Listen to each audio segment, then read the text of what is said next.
नमस्कार. आज आपण बनवणार आहोत बटाटा साबुदाणा पापडी. त्यासाठी 1 वाटी साबुदाणा घेतलेला आहे. तो एका वाटीमध्ये ठेवून त्याच वाटीने 2 वाट्या पाणी ठेवलेलं. 2 वाट्या पाणी टाकून घेऊ आणि साबुदाणा स्वच्छ असा धुवून घेऊ. साबुदाणा स्वच्छ धुवून घेतला, त्यातलं पाणी काढून घेऊ. नंतर 2 वाट्या गरम करायला ठेवलेलं पाणी मस्त गरम झालेलं आहे, ते साबुदाण्यामध्ये टाकून घेऊ. ते पाणी साबुदाण्यात टाकून मस्त रात्रभरासाठी भिजत ठेवू. बघा, रात्रभर भिजत ठेवला, सकाळी मस्त असा साबुदाणा भिजलेला आहे. बघा, चिकटपणा पण आला आहे. गरम पाण्यामुळं साबुदाण्याला चिकटपणा जास्त येतो. तर आता आपण 3 बटाटे घेतलेले आहेत उकडून. ते बटाटे मॅशरने मॅश करून घेऊ.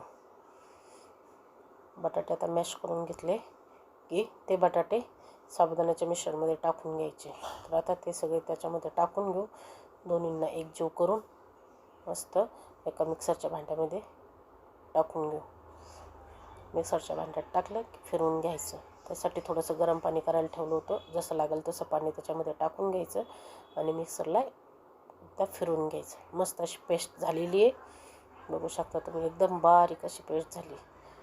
गरम पाण्यामुळे पटकन बारीक होतं. सगळी अशी पेस्ट बारीक करून घेतली. त्यासाठी स्वादानुसार मीठ टाकून घ्यायचं. थोडीशी लाल मिरची पावडर तुम्हाला नसन पाहिजे तर नाही टाकू शकता, तसं काही. थोडं गरम पाणी ओतून त्याचं थोडंसं पातळ करून घेऊ, जेणेकरून पापड्या करायला आपल्याला सोपं जाईल. बघा, आता तुम्ही मस्त असं पातळ झालेले आहे.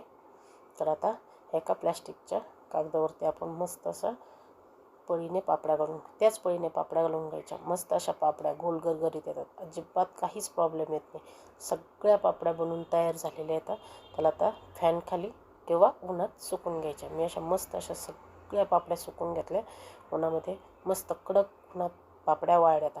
तर आता आपण पापड्या तळून बघू. त्यासाठी तेल गरम करायला ठेवलं आहे. मस्त अशी त्यामध्ये पापड्या टाकली. बघा तुम्ही, किती मस्त अशी तळून निघते. तेल अजिबात लागत नाही. मस्त अशा सगळ्या पापड्या तळून घेतल्या. मस्त अशा खुसखुशीत पापड्या झाल्या. कसा वाटला व्हिडिओ नक्की सांगा. आवडल्यास सबस्क्राईब नक्की